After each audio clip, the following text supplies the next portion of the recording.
that is the Gold Cup hero.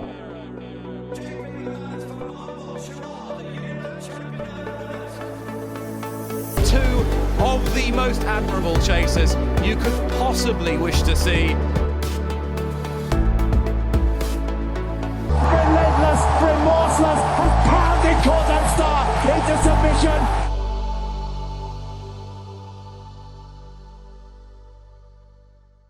Hello and welcome to the Racehour podcast. I'm your host this week. It's Diarmuid Nolan. I'm joined by Mr. David Weldon.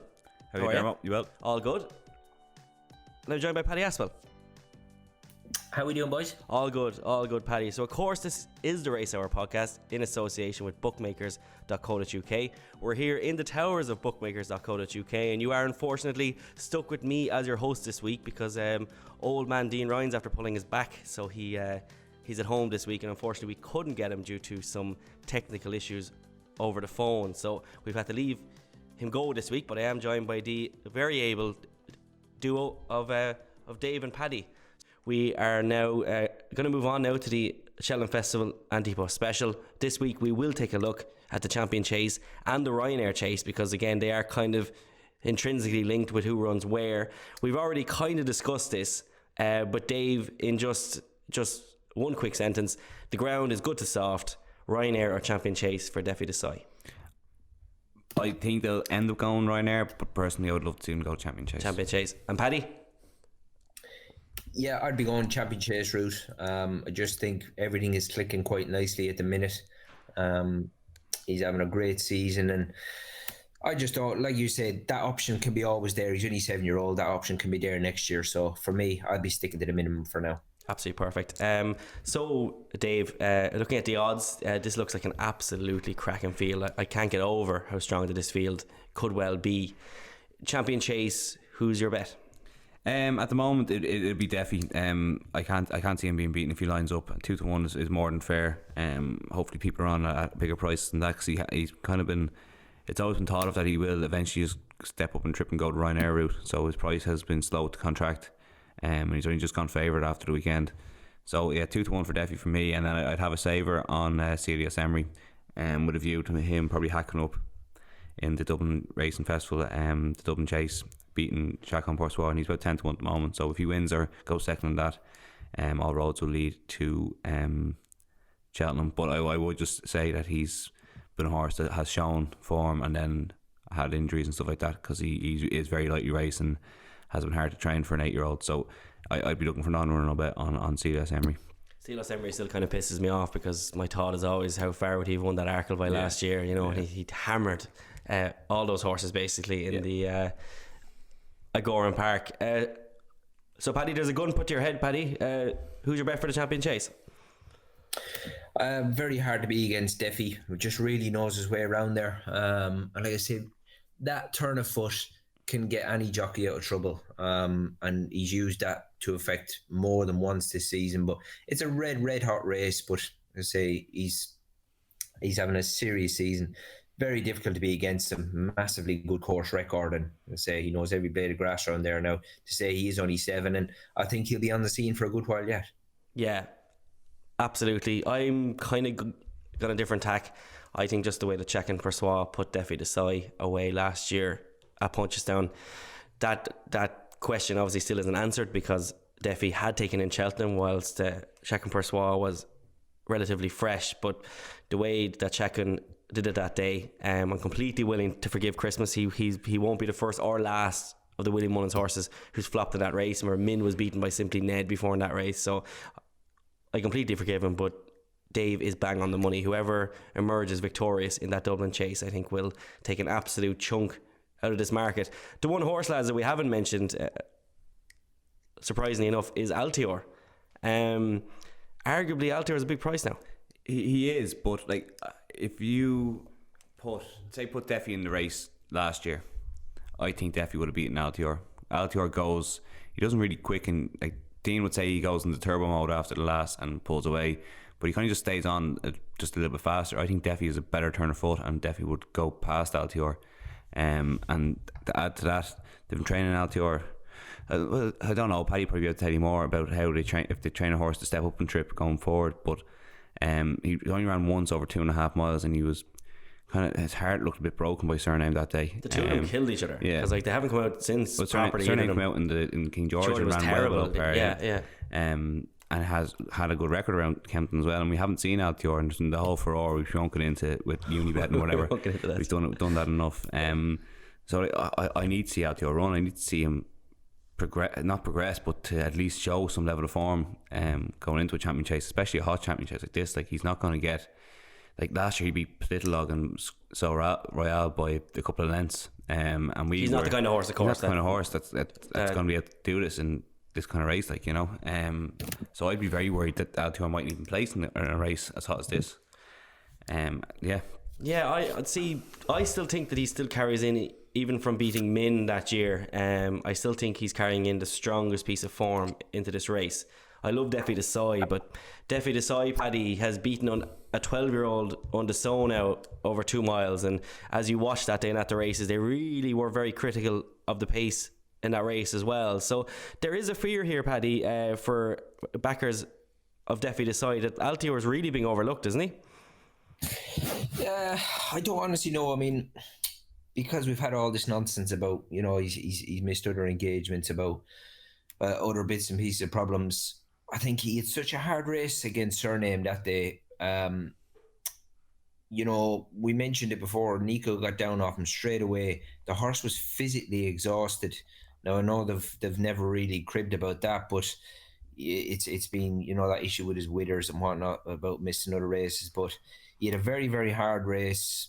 You just wouldn't know if he's ever going to come back the same horse again, because sometimes horses can have their hearts broken, you know, sort of mentally more so than anything, and then it can lead to you know, physically they're maybe just not as good as what they were. So I'd have to be convinced, and therefore if you were going to back him, I think you'd have to have a bit of value on your side, Dermo, you know, for me anyway. Yeah, no, Paddy, that's absolutely more than fair. And the last question then, lads, on the champion chase, is there anything at big odds, Dave, that would catch your attention at all? Not really, no. I was looking through it last night, and most of the ones at big odds are either not going to run or have already been beaten by the ones at the top of the market, and there's no reason for the form to be reversed. The one you could probably make a case for is maybe Duvan, on a back class kind of factor, but he's going to be going in there fresh and is fragile as well. The rest of them, I'd struggle to make cases for.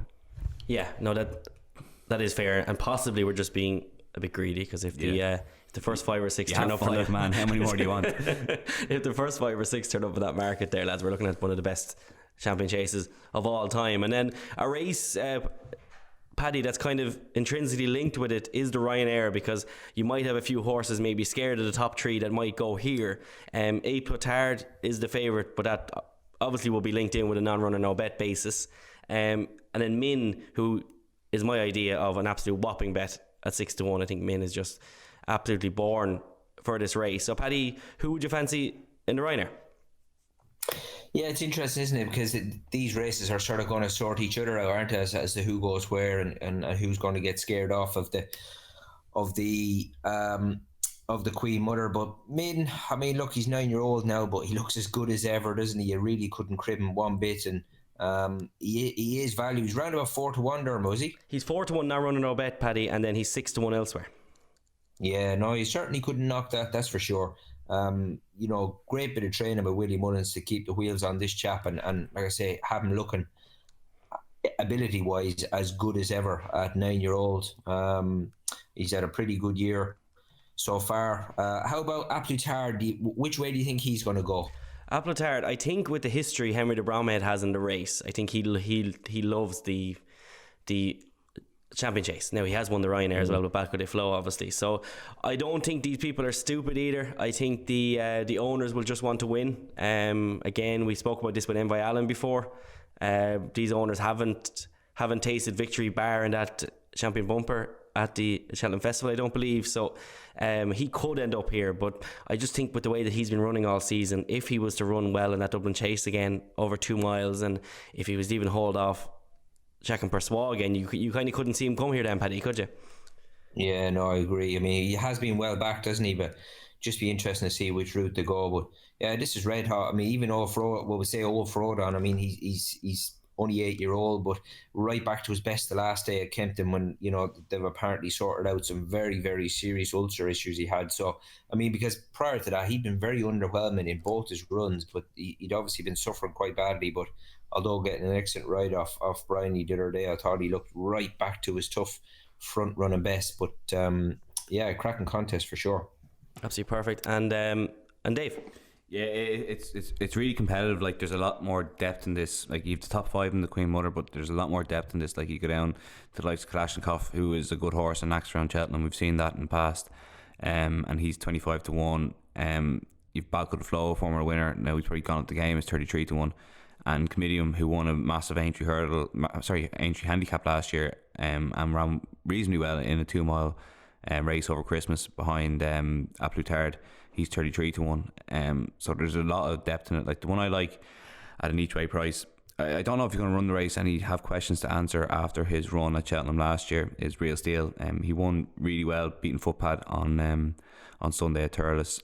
And now he finished 6th last year in the JLT behind Effie, which was a really hot race, but he didn't really jump well around Cheltenham. So that's the only fear I have with him. And there's talk of maybe skipping and going straight to Punchestown and maybe trying to pick up a softer Punchestown Gold Cup. But at 16 to 1, he'd be for me. I have backed Aplutard previously, but I think, as you say, they're probably more likely to go the 2-mile route now with him. And he is a former winner over 2-mile 5, so hopefully maybe they will at the festival. Hopefully they will step forward to that. And Main, I think, is rock solid. Rider as a Storm is fairly solid as well. It's a really good race. It's a really good race. Yeah, and hopefully they all line up, and we'll see them all kind of run the race, and whatever. There won't be any hard luck stories. So, gun to your head, A Plotard turns up, he's your bet in the race. Yeah, perfect. So, in the Champion Chase, it was Deafy for David Weldon and Paddy Aspell. I fancy clearly a Rich Richie double in both, because I fancy Chacun Pour Soi, and Min and Paddy Aspell fancied Min as well for Ryanair Glory. And then it was A Plotard. And if you had to pick one of them each way, Dave, who would you be going for? A Real Steel for me. Real Steel, yeah. Perfect, yeah. It's just going left-handed for him, obviously. It doesn't seem to be a possibility. The only one each way that I would add into that is the 33 to 1 shot Azo, who's been placed in the last 2 years of the Ryanair. This does look a lot stronger, but he will be held back for this. He seems to really peak in this race. He's chased home Undeso and Frodon last year, who he gave a real fright to. So Azo, he is 10 years old, but he's been looked after very well by the absolutely peerless Venetia Williams. So at 33 to 1, I can't quite figure out that price, but there we are. So, gentlemen, thanks very much for another edition of the Racehour podcast in association with bookmakers.co.uk.